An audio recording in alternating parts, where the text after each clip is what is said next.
الحمد لله نحمده ونستعينه ونستغفره ونؤمن به ونتوكل عليه ونعوذ بالله من شرور أنفسنا ومن سيئات أعمالنا من يهده الله فلا مضل له ومن يضلله فلا هادي له وأشهد أن لا إله إلا الله وحده لا شريك له وأشهد أن محمدا عبده ورسوله صلى الله تعالى عليه وعلى آله وأصحابه أجمعين أما بعد فأعوذ بالله من الشيطان الرجيم بسم الله الرحمن الرحيم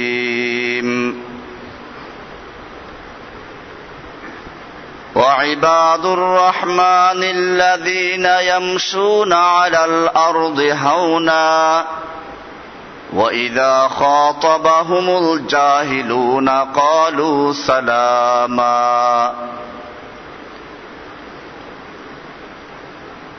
আল্লাহ সুবহানাহু ওয়া তাআলার মহান দরবারে শুকরিয়া আদায় করছি, যিনি আমাদেরকে প্রতি জুমার ন্যায় আজকেও মসজিদে সালাতুল জুমা আদায় করার জন্য আসার তৌফিক এনায়েত করেছেন। এজন্য বলি আলহামদুলিল্লাহ। আমরা গত জুমাতে ইবাদুর রহমান, আল্লাহর খাস বান্দাদের কি বৈশিষ্ট্য, কি গুণাবলী সে সম্পর্কে আলোচনা করছিলাম। আল্লাহ সুবহানাহু ওয়া তাআলা তার সৃষ্টির জন্য যতগুলো উপাধি দিয়েছেন, তার মধ্যে সবচেয়ে বড় উপাধি হচ্ছে আল্লাহর বান্দা হওয়া, আল্লাহর ইবাদ হওয়া, আব্দ হওয়া। আব্দুন শব্দের অর্থ হচ্ছে গোলাম, দাস, যে তার মনিবের আনুগত্য করে, হুকুমকে মেনে চলে। এজন্য রাসূলুল্লাহ সাল্লাল্লাহু আলাইহি ওয়াসাল্লামকে আল্লাহ সুবহানাহু ওয়া তাআলা যে মেরাজের সফর করালেন, সেই প্রসঙ্গে আলোচনা করতে গিয়ে সূরা বনী ইসরাঈলের শুরুতে বলেছেন সুবহানাল্লাযী আসরা বিআবদিহি। সুবহানা এটা ব্যবহার করা হয় কোন আশ্চর্যজনক ঘটনা বা কোনো কথা বলার প্রসঙ্গে। এরপরে বলছেন আসরা বিআবদিহি, যিনি তার আব্দকে, আব্দ অর্থ হচ্ছে গোলাম, যিনি তার গোলামকে ইসরা করিয়েছেন, রাতের বেলায় ভ্রমণ করিয়েছেন। এখানে আল্লাহ তাআলা বলেন নাই আসরা বিনাবিয়িহি, যিনি তার নবীকে ভ্রমণ করালেন। আসরা বিরাসূলিহি, যিনি তার রাসূলকে ভ্রমণ করিয়েছেন। এরকম না বলে আল্লাহ সুবহানাহু ওয়া তাআলা বললেন আসরা বিআবদিহি, যিনি তার আব্দকে, তার গোলামকে ভ্রমণ করালেন। কারণ মেরাজের সফর অত্যন্ত মর্যাদাপূর্ণ একটা সফর। এখানে আল্লাহ রাব্বুল আলামিন তার নবীর জন্য সেই সিফাত, সেই বৈশিষ্ট্যকে উল্লেখ করেছেন যেটা নবীর জন্য সবচেয়ে বড় মর্যাদার, আর সেটার নাম কি? আব্দ। এই জন্য আমরা ছোটবেলায় কালেমাতুশ শাহাদা যখন সাক্ষ্য দিয়েছি, সেখানেও বলেছি ওয়া আশহাদু আন্না মুহাম্মাদান আবদুহু ওয়া রাসূলুহু। আব্দ আগে, তারপরে রসুল। আগে আল্লাহর গোলাম হয়ে তারপরে অন্য বৈশিষ্ট্য। আমি সেই ইবাদুর রহমান, আল্লাহর গোলামদের কি বৈশিষ্ট্য, কি গুণাবলী, এগুলো আমরা আলোচনা পেশ করেছিলাম। আর বান্দা যখন আল্লাহর গোলাম হয়ে যায়, তখন আল্লাহ রাব্বুল আলামিনের নিকটে যা চায় আল্লাহ রাব্বুল আলামিন তা দান করেন। এর প্রমাণ সূরা ফাতিহা। এই জন্য আজকেও ওই ইবাদুর রহমানকে নিয়ে আলোচনা হবে, তবে সূরা ফাতিহার আলোকে। কারণ সূরা ফাতিহায় চূড়ান্ত ভাবে বলে দেওয়া হয়েছে, বান্দা যতক্ষণ পর্যন্ত আল্লাহর আব্দ না হবে, গোলাম না হবে, অতক্ষণ পর্যন্ত সে আল্লাহর কাছে কোনো কিছু চাওয়ার অধিকার রাখে না। এজন্য আমরা আব্দ, আল্লাহর গোলাম। কার গোলাম? আমরা গোলাম ঠিকই, কিন্তু কার গোলাম? কোন খাজা বাবার গোলাম না, কোন গাজা বাবার গোলাম না, কোন ল্যাংটা বাবার গোলাম না। গোলাম কার? আগে সূরা ফাতিহা সম্পর্কে একটু কথা বলে নেই। কোরআনুল কারীম যখন নাজিল হতে শুরু করলো, ইকরা বিসমি রাব্বিকাল্লাযী খালাক 5 আয়াত নাজিল হয়ে এরপরে বন্ধ হয়ে গেল। আল্লাহর রাসূল সাল্লাল্লাহু আলাইহি ওয়াসাল্লাম মনে মনে খুবই আগ্রহ ছিলেন যে ওই লোকটা এখন কেন আসে না। হঠাৎ করে একদিন দেখলেন মা বাইনাস সামাই ওয়াল আরদ, আসমান এবং জমিনের মাঝখানে একটা কুরসিতে বসা, স্বর্ণের তৈরি কুরসিতে বসা ওই ফেরেশতা, যে ফেরেশতা গারে হেরায় দেখা করেছিল। আল্লাহর রাসূল সাল্লাল্লাহু আলাইহি ওয়াসাল্লামকে আহ্বান জানাচ্ছে। আল্লাহর রাসূল সাল্লাল্লাহু আলাইহি ওয়াসাল্লাম তার সাক্ষাৎ লাভে ধন্য হলেন। যাই হোক, এখানে অনেক ঘটনা আছে, কিছু সহিহ কিছু দুর্বল আছে। এরপরে আল্লাহ রাব্বুল আলামিনের পক্ষ থেকে জিব্রাইল এই সূরা ফাতিহা নাজিল করলেন, বুঝালেন যে সূরা ফাতিহার মর্যাদা কত বড়, যে এটা আসমান এবং জমিনের মাঝখানে সিংহাসন তৈরি করে তারপরে রাসূলকে দেওয়া হয়েছে। একটা সহিহ হাদিসে বলা হয়েছে যে এই সূরা এত বড় মর্যাদা এবং এত ফজিলত রাখে যে এরকম সূরা কোরআনে, তাওরাতে, ইনজিলে, এমনকি কোরআনেও এরকম কোন সূরা নাজিল করা হয় নাই। এই সূরার সমতুল্য কোন সূরা নেই। তাফসীরে লেখে আল্লাহ রাব্বুল আলামিন যতগুলো আসমানি কিতাব নাজিল করেছেন, সব কিতাবের মধ্যে খোলাসা এবং সারমর্ম হচ্ছে কোরআনুল কারীম। আর কোরআনুল কারীমে আল্লাহ রাব্বুল আলামিন যতগুলো সূরা নাজিল করেছেন, সব সূরার মূল বক্তব্য হচ্ছে সূরা ফাতিহা। আর এই সূরা ফাতিহার মধ্যে যা কিছু আছে তার সবকিছুর মূল বক্তব্য এক জায়গায়, ইয়্যাকা না'বুদু ওয়া ইয়্যাকা নাস্তাঈন। ইয়্যাকা না'বুদু, আমরা কেবলমাত্র তোমারই গোলামি করি এবং করব। কার গোলাম? ইয়্যাকা না'বুদু ওয়া ইয়্যাকা নাস্তাঈন, এবং তোমার কাছেই সাহায্য চাই। সূরা ফাতিহা এমন একটা সূরা, আল্লাহর রাসূল সাল্লাল্লাহু আলাইহি ওয়াসাল্লাম বলছেন, মান লাম ইয়াকরা বিফাতিহাতিল কিতাব, মান সাল্লা সালাতান ওয়া লাম ইয়াকরা বিফাতিহাতিল কিতাব, যে কোনো সালাত আদায় করলো, নামাজ পড়লো, অথচ সূরা ফাতিহা পড়লো না, তার সালাত হলো না। এই কারণে হানাফি ইমামগণ বলেছেন সূরা ফাতিহা পড়া ওয়াজিব। তার মানে সূরা না পড়লে, সূরা ফাতিহা না পড়লে নামাজ পূর্ণ হবে না। আর অন্যান্য ইমামগণ বলেছেন, সমস্ত ইমাম একমত যে সূরা ফাতিহা পড়া ফরজ। এই জন্য জানাজার নামাজেও সূরা ফাতিহা পড়ার কথা আছে। যাই হোক, সে ভিন্ন প্রসঙ্গ।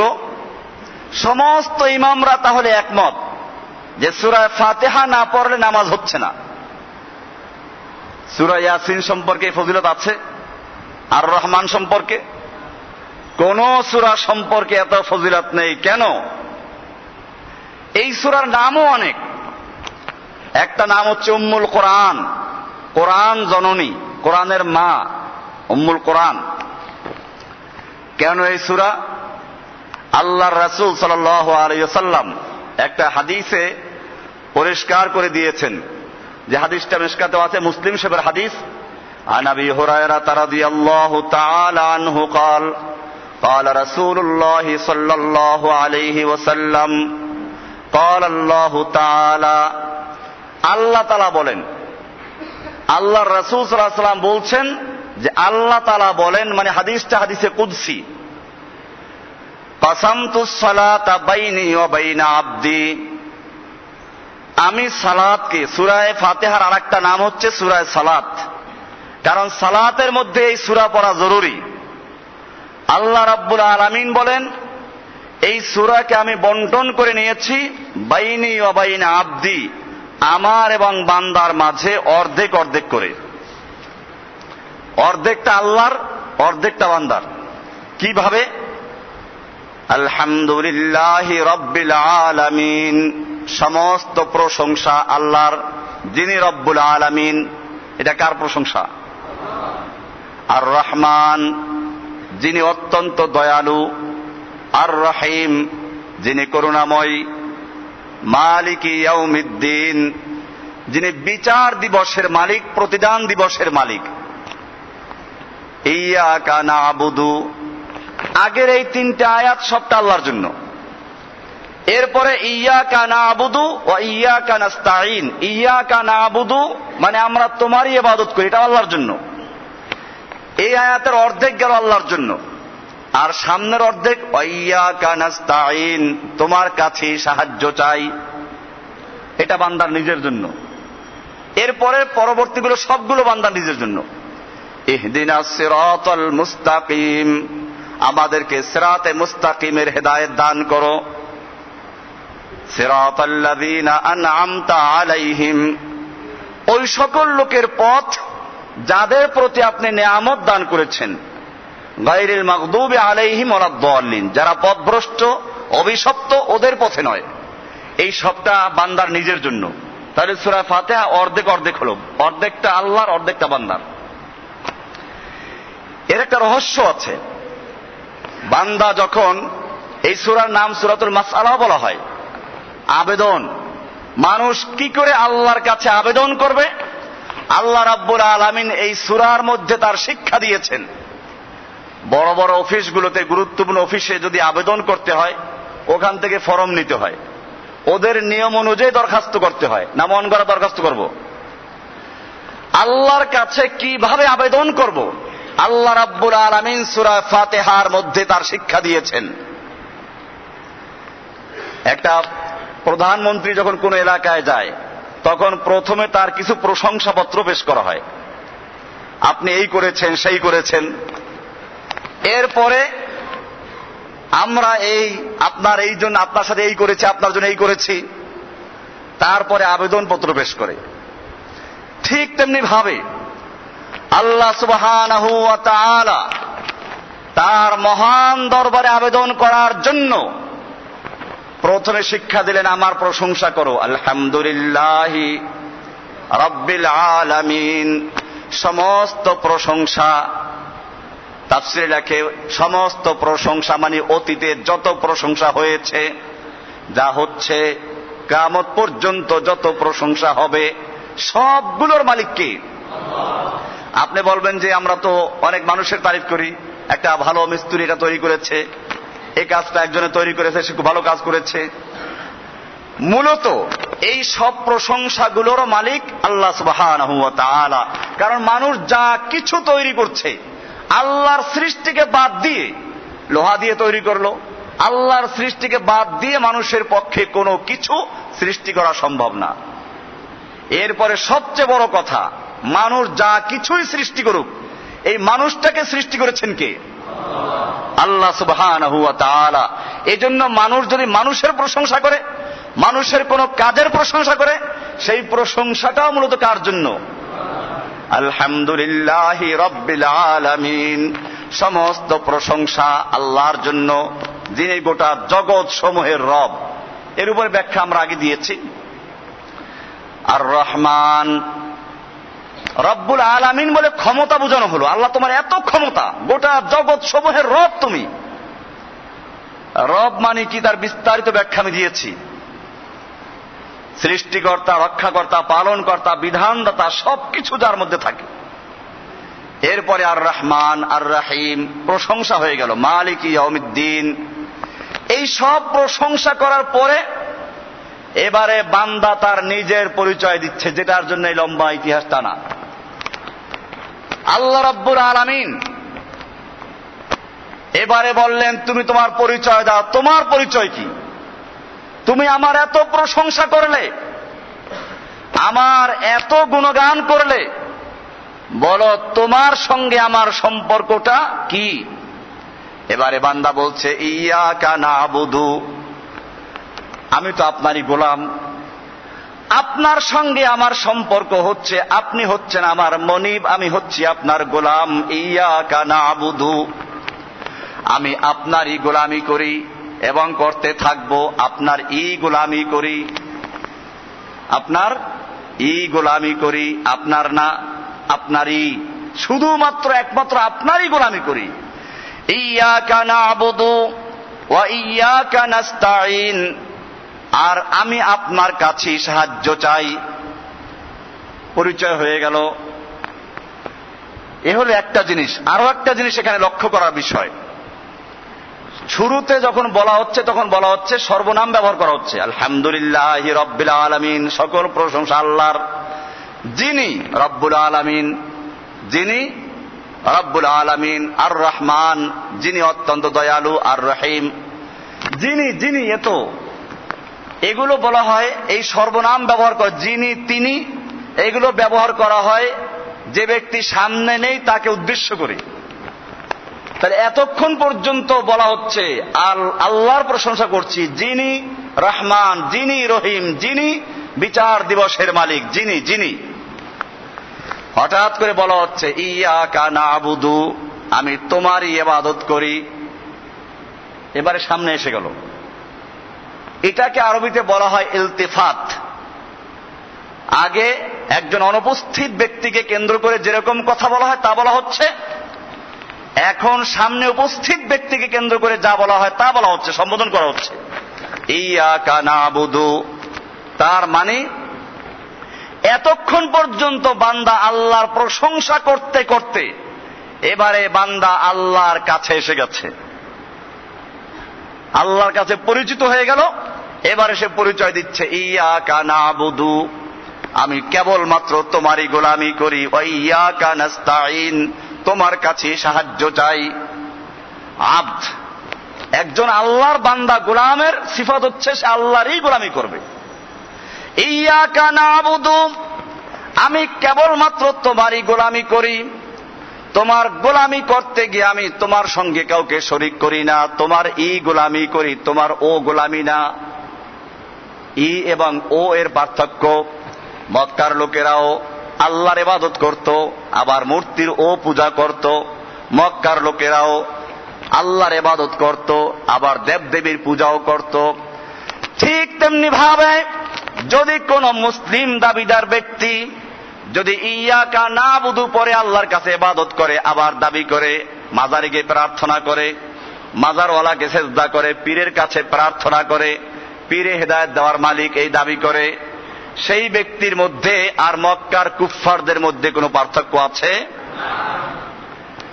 মক্কার কুফফাররাও আল্লাহ মানত, আবার দেবদেবীর কাছেও প্রার্থনা করত। এরাও আল্লাহ মানে দেবদেবীর কাছেও প্রার্থনা করে, এদেরকে আল্লাহর গোলাম বলা যাবে না। ইয়াকা না'বুদু, আমরা কেবলমাত্র তোমারই গোলামি করি, ওয়া ইয়াকা নাস্তাঈন, তোমার কাছেই সাহায্য চাই। সাহায্য চাবো কার কাছে? এবারে আল্লাহ রাব্বুল আলামিন বলছেন, তাহলে বলো কি সাহায্য করতে পারি? তোমাদের মৌলিক দাবি কি বলো? এখন দাবি করবে কি দুনিয়ার কয়েকটা বিল্ডিং? আল্লাহ তারা শিখাচ্ছেন। কারণ বাচ্চাদেরকে যদি জিজ্ঞেস করা হয় কলা খাইবা না চকলেট খাইবা না আপেল খাইবা, বলবে চকলেট খাবো, কারণ ওর কাছে চকলেটের মূল্য বেশি। এটা খেলে যে দাঁত নষ্ট হয়, এটার মধ্যে যে অ্যাসিড থাকে ক্ষতি করে, এগুলো ওরা জানে না। ওর কাছে চকলেটের মূল্য বেশি একটা কলার চেয়ে। মানুষ আল্লাহর কাছে এরকম কলা চায় কিনা, সেজন্য আল্লাহ বললেন আমার কাছে এরকম চাও। কি চাইবে? ইহদিনাস সিরাতাল মুস্তাকিম, ও আমার রব আমি তোমার কাছে হেদায়েত চাই। ইহদিনাস সিরাতাল মুস্তাকিম, তুমি সিরাতে মুস্তাকিমের পথ আমাকে প্রদর্শন করো, দেখাও। কিসের পথ? সিরাতুল, সূরা ফাতিহা, এটা জানা দরকার, সবাই নামাজে পড়ি। এর অর্থটা পর্যন্ত মানুষ জানে না। এটা একটা অর্থ জানলে পরে মানুষের তাওহীদ ক্লিয়ার হয়ে যায়। ইহদিনাস সিরাতাল মুস্তাকিম, বান্দা তোমাকে আমি কি সাহায্য করতে পারি বলো। এবারে আল্লাহ তাআলা শিখিয়ে দিচ্ছেন, বান্দা আবেদন করছে, ইহদিনাস সিরাতাল মুস্তাকিম, আমাকে সিরাতে মুস্তাকিমের পথ দেখিয়ে দাও। সিরাতে মুস্তাকিম কাকে বলে? বাঁকা রাস্তা। তাফসীরের সব কিতাবে দেখবেন সিরাতে মুস্তাকিম হতে হলে 4টা বৈশিষ্ট্য থাকবে। কয়টা বৈশিষ্ট্য?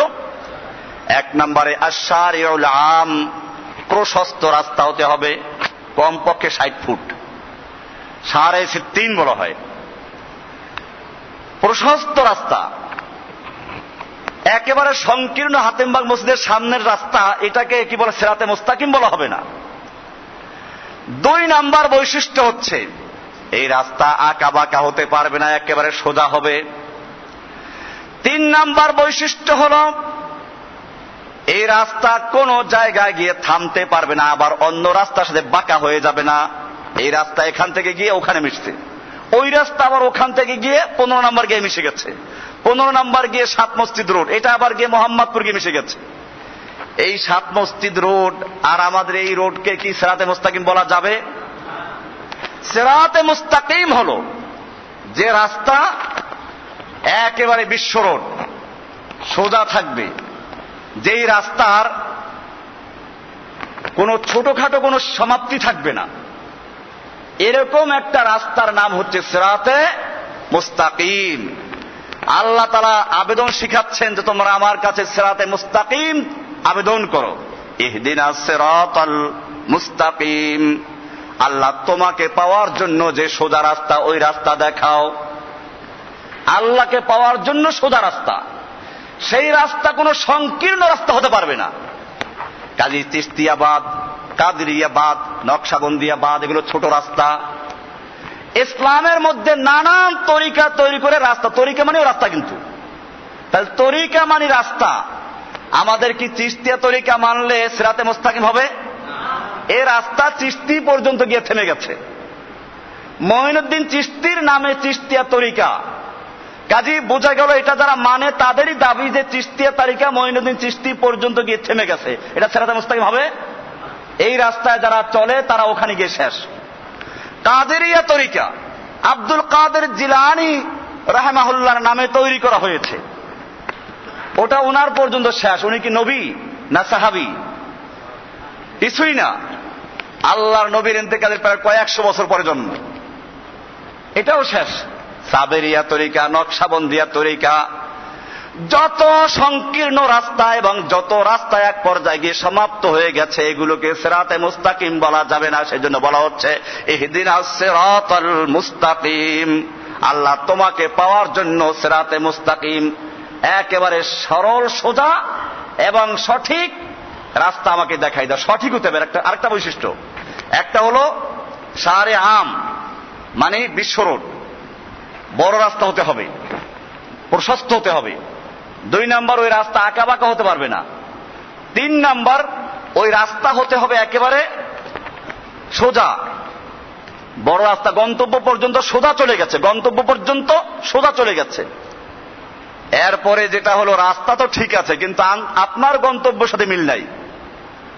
আপনি চিটাগাং রোড ধরেন, রাস্তা সোজা আছে ঠিক, কিন্তু আপনি যাবেন ময়মনসিংহ, এটা হলো চলবে না, সঠিক হতে হবে। ইহদিনাস সিরাতাল মুস্তাকিম, তোমাকে পাওয়ার জন্য যে রাস্তা তোমার পর্যন্ত পৌঁছাবে, আমাকে সেই রাস্তার পথ দেখাও, সিরাতে মুস্তাকিম দেখাও। ইহদিনাস সিরাতাল মুস্তাকিম, সেই রাস্তা কোনটা সেটা কোরআনে বলা আছে আয়াতুল কুরসির পরের আয়াতে, লা ইকরাহা ফিদ্দিন ক্বাদ তাবায়্যানার রুশদু মিনাল গায়্যি। রুশদ মানে হেদায়েতের পথ, সমস্ত বক্র পথ গোমরাহির থেকে স্পষ্ট হয়ে গেছে। ফামান ইয়াকফুর বিত্তাগুত, সুতরাং যে ব্যক্তি তাগুতকে প্রত্যাখ্যান করলো, বর্জন করলো, ওয়ায়ুমিন বিল্লাহি, এবং আল্লাহর উপরে ঈমান রাখলো। কয় শর্ত? 2টা। লা ইলাহা ইল্লাল্লাহর ব্যাখ্যা দিয়েছি আমি। লা ইলাহা মানে বর্জন, যত বাতিল ইলাহাগুলো বর্জন করা, ইল্লাল্লাহ মানে এক আল্লাহকে গ্রহণ করা, ওই ইয়াকা নাবুদু ওখানে একই কথা। সূরা বাকারা 256 নম্বরে সে কথা বলা হচ্ছে, ফামান ইয়াকফুর বিত্তাগুত, যে ব্যক্তি তাগুতকে কুফর করলো, প্রত্যাখ্যান করলো, ওয়া ইউমিন বিল্লাহি, অতঃপর আল্লাহর উপর ঈমান আনলো, এই দুইটা শর্ত যে ব্যক্তি পূরণ করলো, ফাকাদ ইসতামসাকা বিল উরওয়াতিল বুসকা, সে মজবুত হাতল শক্ত কড়া ধারণ করলো, লাং ফিসামা লাহা, যা কখনো ছিঁড়ে দেবার নয়। এই ফ্যানটা একটা কড়ার সঙ্গে লাগানো আছে, এখন যদি ফ্যান লাগাইলেন ঠিক মতো, কড়াটা মজবুত না, ছিঁড়ে পড়ে যাবে, অথবা কড়াটা মজবুত লাগানো দুর্বল, তাও ছিঁড়ে যাবে। এই জন্য বলা হচ্ছে ইস্তেমসাক, দুই হাত দিয়ে ধরা, আর সেই দুই হাত হচ্ছে, এক হচ্ছে কুফর বিত্তাগুত, ঈমান বিল্লাহ, খালি আল্লাহকে মানলে চলবে না, তাগুতকে বর্জন করতে হবে। তাগুত আল্লাহ ছাড়া যাদের ইবাদত করা হয় তাদেরকে বলা হয় কি, মানে তাগুত শব্দের অর্থ সীমা লঙ্ঘন করা। যারা আল্লাহর এই আব্দ গোলামিয়তের সীমা লঙ্ঘন করে মাবুদের স্থানে বসে গেছে তাদেরকে বলা হয় কি, সেও সীমা লঙ্ঘন করেছে। দুনিয়ার সমস্ত মানুষ আল্লাহর গোলাম, আল্লাহর কি, আল্লাহর আব্দ গোলাম। এখন গোলামের স্থান ত্যাগ করে যারা মানুষের ইবাদত নেয়, সেজদা নেয়, সে নিজেকে আব্দের জায়গা থেকে সরাই নিয়েছে কোথায়, মাবুদ বানিয়েছে। সে মাজারওয়ালা হতে পারে, পীর হতে পারে, শয়তান হতে পারে, এরকম ভাবে যারা আল্লাহর আইন বাতিল করে তারা হতে পারে। এই সবগুলোকে বলা হয় এক কথায় তাগুত। কি বলা হয়, মানে আল্লাহর আনুগত্যের সীমা লঙ্ঘন করে যে নিজে অন্য মাখলুকের আনুগত্য গ্রহণ করে তাকে বলা হয় কি, তাগুত। আল্লাহ বলছেন এই সব রকমের তাগুতকে বর্জন করে তারপরে যে ব্যক্তি আল্লাহর উপর ঈমান রাখে সেই ব্যক্তি ইসতামসাকা বিল উরওয়াতিল বুসকা, সে মজবুত হাতল, শক্ত হাতল দুই হাতে ধারণ করলো, শক্তভাবে ধারণ করলো, ধারণ করেছে মজবুত হাতল এবং ধরছে দুই হাতে, দুই হাত, একটা কুফর বিত্তাগুত, একটা ঈমান বিল্লাহ, দুই হাত মিললে শক্তভাবে ধরা হবে। এরপরে বলছেন লান ফিসামা লাহা, যা ছিঁড়ে যাবার নয়, এটা তাকে আল্লাহ পর্যন্ত পৌঁছে দিবে। কোথায় পৌঁছাবে, এটা সিরাতে মুস্তাকিম, ইহদিনাস সিরাতাল মুস্তাকিম। এরপরে বলা হচ্ছে সিরাতাল্লাযীনা আন'আমতা আলাইহিম, ওই সমস্ত লোকদের পথে আমাকে পরিচালনা করো যাদের প্রতি তুমি নিয়ামত দান করেছো। কোরআনের আরেক আয়াতে বলা আছে, কোরআনের এক আয়াত আর এক আয়াত তাফসীর করে, এক আয়াতে পরিষ্কার করে দেওয়া হয়েছে উলাইকা আল্লাযীনা আন'আমাল্লাহু আলাইহিম, যাদের উপরে আল্লাহ রাব্বুল আলামিন নিয়ামত দান করেছেন তারা কারা, মিনান নাবিয়্যিন ওয়াস সিদ্দীকিন ওয়াশ শুহাদা ওয়াস সালিহিন ওয়া হাসুনা উলাইকা রাফিকা।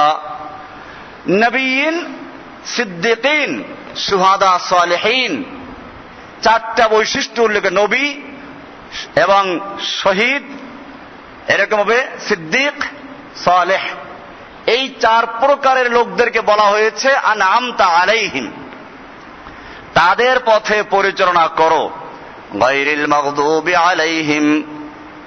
এবারে বলা হচ্ছে ওদের পথে নয়, আল মাগদুব আলাইহিম, যাদের প্রতি তোমার গজব, তোমার অভিশাপ নাযিল করা হয়েছে, ওয়ালাদ-দাল্লিন, এবং ওই সমস্ত লোকদের পথে নয় যারা পথভ্রষ্ট হয়ে গেছে, গোমরা হয়ে গেছে, পথের থেকে সরে গেছে, সঠিক পথ সিরাতে মুস্তাকিমের থেকে যারা বিচ্যুত হয়ে গেছে, যারা আঁকাবাঁকা রাস্তায় ঢুকেছে, ওদের পথে চলাইও না।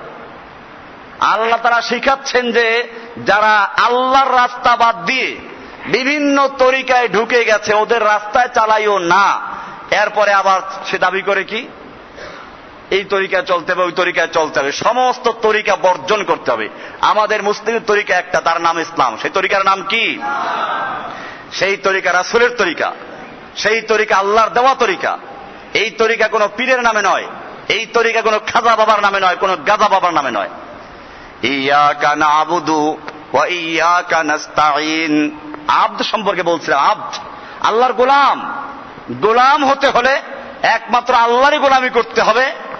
ইহুদি খ্রিস্টানদেরকে বোঝানো হয় এই আয়াত দিয়ে, শুধু ইহুদি খ্রিস্টান না, যারাই অভিশপ্ত এবং যারাই গোমরার পথ দখল করেছে তারা সকলেই এই আয়াতের অন্তর্ভুক্ত বর্জন করা হচ্ছে তাদেরকে। গায়রিল মাগদুবি আলাইহিম ওয়ালাদ-দাল্লিন, দাল্লুন মানে কি? পথভ্রষ্ট। আগে যে সিরাতে মুস্তাকিমের কথা বলা হলো, এই পথ থেকে যারা সরে গেছে, যারা চিশতিয়া তরিকায় ঢুকেছে, কাদেরিয়ায় ঢুকেছে, নকশবন্দিয়ায় ঢুকেছে, বিভিন্ন তরিকায় ঢুকে আল্লাহর সিরাতে মুস্তাকিম থেকে সরে গেছে, আল্লাহর কাছে আবেদন করা হচ্ছে, আল্লাহ তুমি তাদের পথ থেকে আমাকে বাঁচাও। সিরাতাল্লাযীনা আন'আমতা আলাইহিম গায়রিল মাগদুবি আলাইহিম ওয়ালাদ-দাল্লিন। আল্লাহ তাআলা শিখালেন, আমি আব্দের সিফাত বলছিলাম। এই আয়াতে পথভ্রষ্ট গোমরা লোকদের পথ থেকে বাঁচার জন্য আল্লাহ আবেদন করতে বলেছেন, শিখিয়ে দিলেন।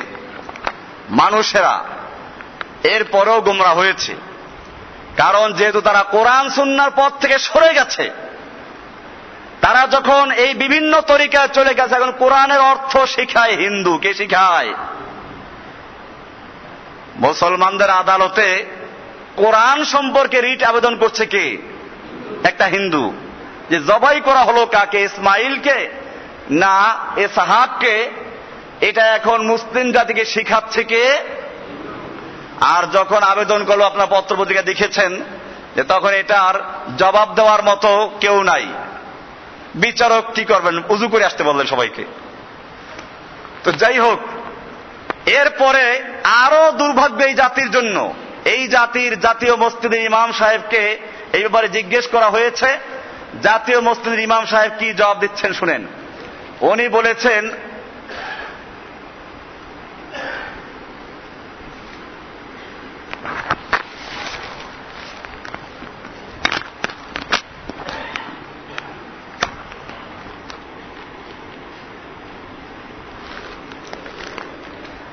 লেখা আছে এখানে,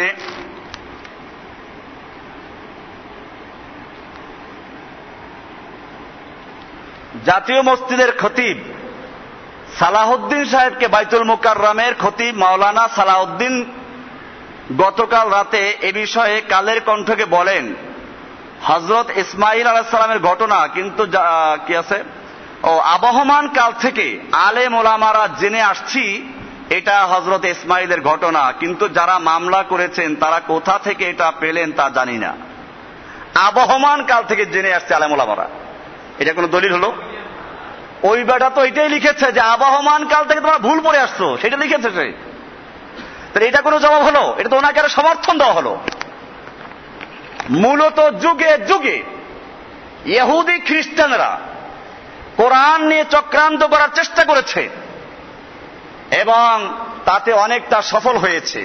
এই বেটা জাতীয় মসজিদের খতিব লিখেছে আবহমান কাল থেকে আলেম ওলামারা জেনে এসেছে যে ইসমাইলকে জবাই করা হয়েছে। ওনার বলা দরকার ছিল যে এই তাফসির তুমি পড়ো নাই, বেটা তুই কোরআন পড়তে জানো? দরকার ছিল কোরআন পড়ানোর, কোরআন পড় আগে। আরবি জানিস? কোরআনে পরিষ্কার বলা আছে ইসহাকের ঘটনা। এখানে আমি সেজন্য কোরআনে ওই আলোচনা নিয়ে আসছি, যেহেতু মূল বিষয় ছিল আমার অন্যটা। কোরআনুল কারীমের সূরায়ে সাফফাতের 99 নম্বর আয়াত থেকে উনি পেশ করেছেন। কিন্তু এখানে যারা আরবি জানে তারা বুঝবে যে এখানে বলা আছে শুরু থেকে ইব্রাহিম আলাইহিস সালাম দোয়া করলেন, রব্বি হাবলি মিনাস সালিহিন, হে আমার রব আমাকে একটা সালেহ নেক সন্তান দান করো। আল্লাহ বলছেন ফাবাশশারনাহু বিগুলামিন হালিম, আমি তাকে একজন ধৈর্যশীল সহনশীল একটা বালক দান করার জন্য আমি সুসংবাদ দিলাম। এরপরে ফালাম্মা বালাগা মাহুস সাইয়া, এই সন্তান যখন তার সঙ্গে দৌড়াদৌড়ি করতে পারে, বাবার সঙ্গে হাঁটাচলা করতে পারে, ব্যাগ নিয়ে বাজারে ব্যাগ নিয়ে যেতে পারে, সহযোগিতা করতে পারে, এরকম একটা বয়সে উপনীত হলো, কারণ তখন মায়াটা বেশি লাগে। বালাগা মাহুস সাইয়া ক্বালা ইয়া বুনাইয়া ইন্নী আরা ফিল মানামি আন্নী আযবাহুকা ফানজুর মাযা তারা, তিনি তার ছেলেকে বলেন, হে আমার আদরের পুত্র, আমি স্বপ্নে আদিষ্ট হয়েছি, স্বপ্নে দেখেছি তোমাকে জবাই করছি, ফানজুর মাযা তারা, তুমি বলো তোমার কি রায় ব্যাপারে। যাই হোক, ঘটনা চলে গেছে। এরপরে সেই জবাই করা ঘটনা আসলো, তারপরে তার বিপরীতে আল্লাহ তাআলা যে একটা প্রাণী দিলেন সেটার কথা আসলো। এরপরে এই প্রসঙ্গ শেষ হয়ে গিয়ে এরপরে 102 নম্বর আয়াতে বলা আছে, 111 নম্বর 12 নম্বর আয়াতে আছে ওয়াবাশশারনাহু বিইসহাক, আমি তাকে আরো সুসংবাদ দিলাম ইসহাকের। তাহলে এখানে অবাশার নাহু, আরবিতে নিয়ম আছে আতফার মাতুফ মাতুফ আলাই, একটা আগে ঘটনা চলে গেছে এক ঘটনা, এরপরে আর এক ঘটনা। অবাশার না হবে ইসহাকা নাবিয়্যাম মিনাস সালিহিন, আর আমি তাকে সুসংবাদ দিলাম ইসহাকের, মানে আরো একটা সন্তান হবে এবং তিনি নেক একজন নবী হবেন। ওয়াবারাকনা আলাইহি ওয়া আলা ইসহাক মিন যুররিয়াতিহি মা মুহসিন ওয়া যালিম নাফসিহি, এই আয়াত প্রসঙ্গে আছে। আমি ইসহাকের সংবাদ দিলাম এবং ইসহাকের এক সন্তান হবে, তার নাম ইয়াকুব, এই সংবাদও তাকে দিলাম। এখানে পরিষ্কার ইসহাকের সঙ্গে সঙ্গে ইসহাকের যে সন্তান হবে ইয়াকুব, আল্লাহ তাআলা সে সংবাদও দিলেন। তো যদি ইসহাককে জবাই করার জন্য আদেশ হয়ে থাকে, তাহলে আল্লাহকে এটা বলতেন নাকি যে ইসহাককে দিলাম এবং তার সঙ্গে ইয়াকুবকে দিলাম, তার সন্তান ইয়াকুব? বিষয়টা হচ্ছে ইসমাইলের প্রসঙ্গ শেষ, এরপরে নতুন করে আর একটা বাক্যে বলা হচ্ছে অবাশার নাহু, এবং আমি তাকে আরো সুসংবাদ দান করলাম। উনি যেহেতু দেখলেন যে আগের আলোচনায় নাম উল্লেখ করা হয় নাই, আর ওই শেষে গিয়ে ওই আলোচনা প্রসঙ্গে এক জায়গায় নাম পাওয়া গেছে, নামটা কিভাবে আসলো তা তো জানা নাই। একজনে নিজের ছেলের নাম রাখলো রামিম। রামিম সূরা, এখন বলে জিজ্ঞেস করে তুমি পাইলে কোথায়? যেটা পাইছি পুরো সূরা ইয়াসিনে, কোরআন শরীফে আছে রামিম। এখন রামিমের অর্থ কি জানে না। আর রামিম মানে হচ্ছে যে পুরাতন হাড্ডি, চিড়িয়াখানায় যুগ যুগ ধরে যে হাড্ডি শুকাইয়া সাদা হইয়া যায়, এই হাড্ডির নাম হচ্ছে কি রামিম। তো শুকনা হাড্ডি, এই নাম রাখলে জিনে ধরবে, হাড্ডি পাওয়া গেছে খাওয়ার জন্য, কারণ জিনদের খোরাক এটা। এই জন্য কেউ যদি নিজের সন্তানের নাম রাখে রামিম, জিনে তালাশ করে রামিম কোথায় গেল তালাশ করে তাকে, ওরে খাইতে হইবে। এখন একজনে তার ছেলের নাম রাখলো তুকাত দিবান, পাইলে কোথায়? আর রহমান সূরা বারবার আসছে ফাবি আইয়া আলাই রাব্বিকুমা তুকাত দিবান। তুকাত দিবান অর্থ কি সে জানে? তুকাত দিবান মানে ওহে জিন জাতি মানব জাতি, তোমরা আল্লাহর কোন কোন নিয়ামতকে অস্বীকার করবে, তো তোমরা অস্বীকার করবে কোনটাকে? তুকাত দিবান নাম রাখলো, কারণ কোরআন শরীফে আছে। ঠিক এরকম ভাবে ওই হিন্দু দেখলো যে এই আলোচনা প্রসঙ্গে আলোচনার শেষে গিয়ে আছে ইসহাকের নাম, কাজে ইসহাককে জবাই করা হয়েছে।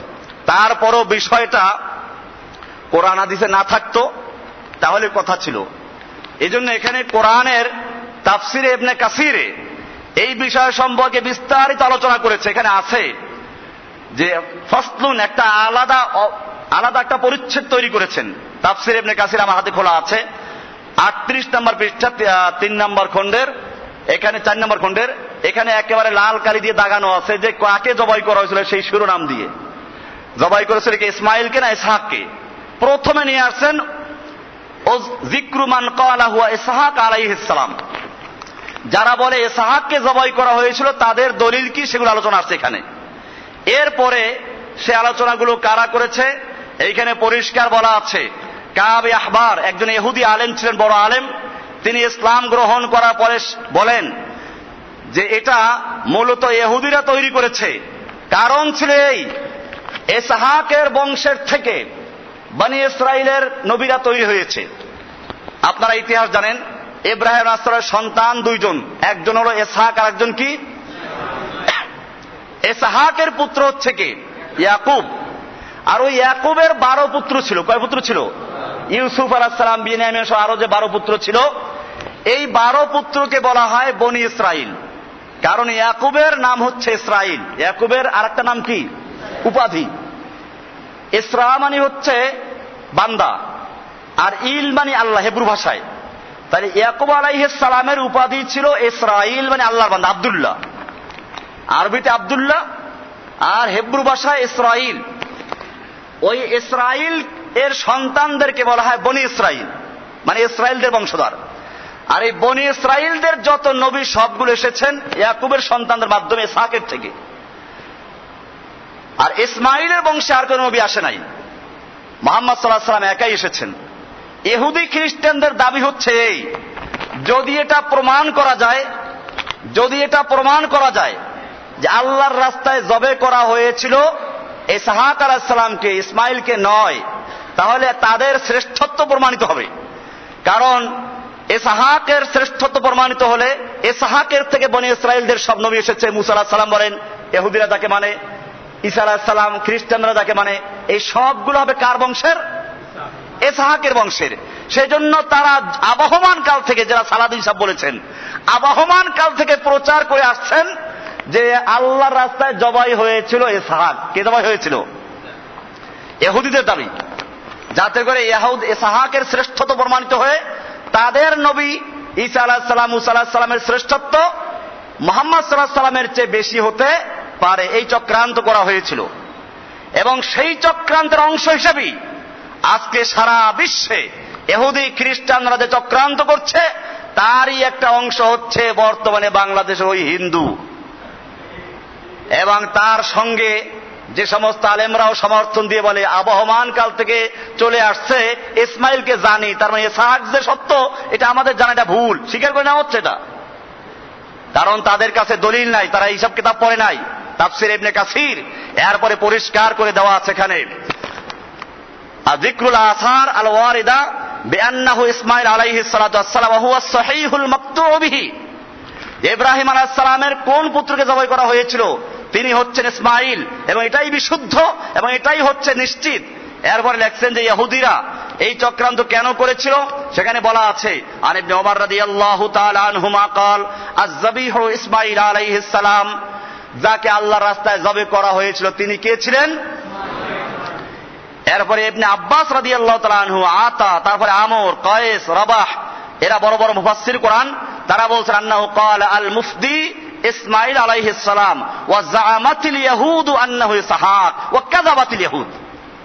ইহুদিরা বলে যে এটা ছিল ইসহাক আলাইহিস সালাম, এবং ইহুদিরা এটা মিথ্যা বলেছে। এই তাফসীর ইবনে কাসির আছে, এটা বাংলা আছে, এই বাংলাতেও পরিষ্কার লেখা আছে, আমার সামনে বাংলাও রাখা আছে, যদি কারো দেখার প্রয়োজন, এগুলো বিস্তারিত আলোচনা আছে এখানে। এর এত বিস্তারিত থাকার, এখানে তাফসীর অনেকগুলো কিতাব আছে, সময় আর নেই।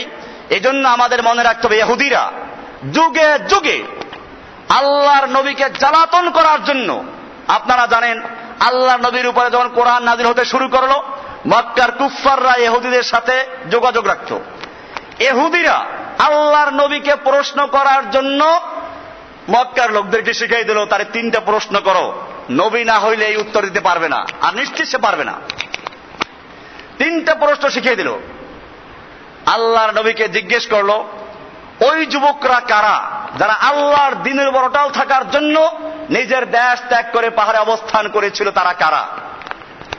রূহ কি জিনিস, এবং কোন ব্যক্তি মাশরিক ও মাগরিব সফর করেছিল? এই 3 প্রশ্ন তোমরা মুহাম্মদকে গিয়ে করো সাল্লাল্লাহু আলাইহি সাল্লাম। যদি নবী না হয় উত্তর দিতে পারবে না। আল্লাহর নবী সাল্লাল্লাহু আলাইহি সাল্লাম বললেন, তোমাদেরকে আগামীকাল বলবো। ইনশাআল্লাহ বলেন নাই। আল্লাহু আকবার, দেখেন আল্লাহ কত সতর্ক। আল্লাহর নবী ইনশাআল্লাহ বলেন নাই। নবী সাল্লাল্লাহু আলাইহি সাল্লাম তো আল্লাহর উপর ভরসা করেই বলেছেন আগামীকাল বলবো, নাহলে উনি কোত্থেকে বলবেন?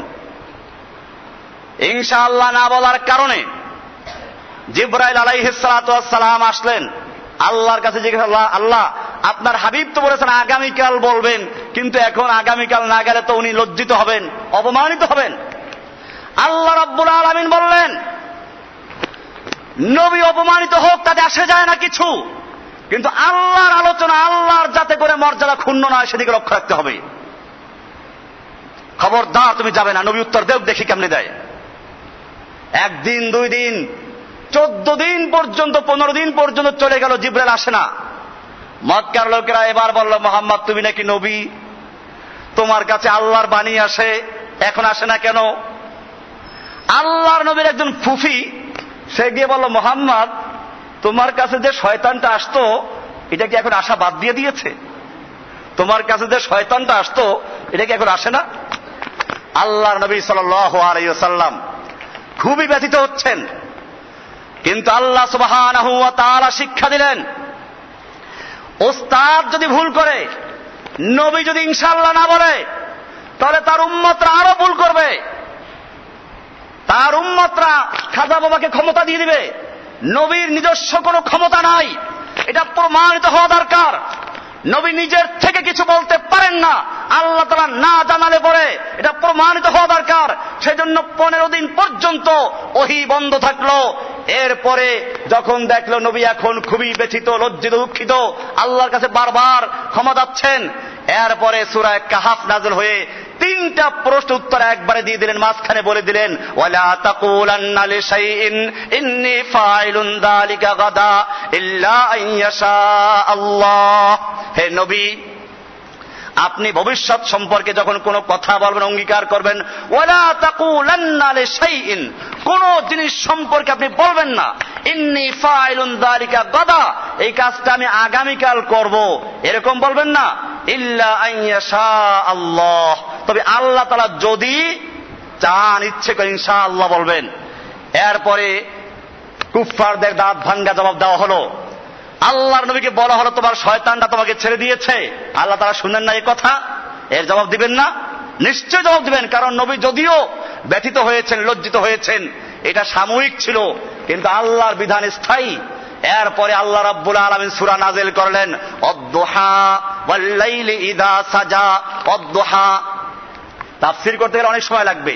অদ-দুহা, দোহা বলা হয় দিনের আলো যখন পূর্ণতা লাভ করে তখন বলা হয় কি? দোহা। ওয়াল লাইলি ইযা সাজা, লাইল মানে রাত্র, ইযা সাজা মানে যখন অন্ধকার আচ্ছাদিত হয়ে যায়, পূর্ণতা লাভ করে। কোরআন শরীফে 3টা সূরার 3 রকম নাম আছে।